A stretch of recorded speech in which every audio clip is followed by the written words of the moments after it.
succession, mergers and acquisitions.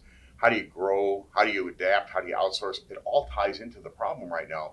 And the reality is, we get approached by more and more firms that are asking, what is the value? How do we determine what the value is? And then how do we set up a program for the internal succession team? And even if it's all good, in some cases, that other part where the succession team doesn't have the skill set to grow it becomes a block and an obstacle. The risk is too high.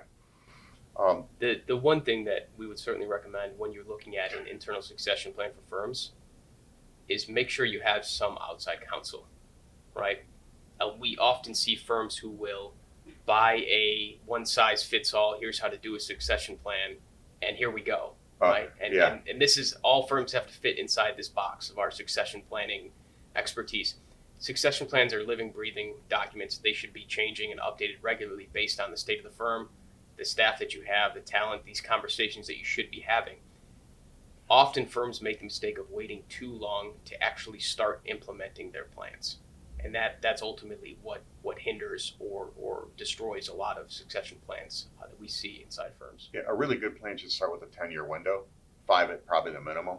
The other thing to look at too, which we've seen more this year than we've ever seen, is partnership agreement problems.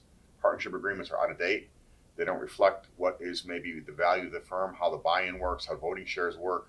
That's causing problems in not just a succession, but it's also causing problems in an M&A deal because some of the people do not want to invest into the firm with a partnership agreement that is, I'll use the word one-sided, but it's not meant to be. It could just be out of date or it's missing components.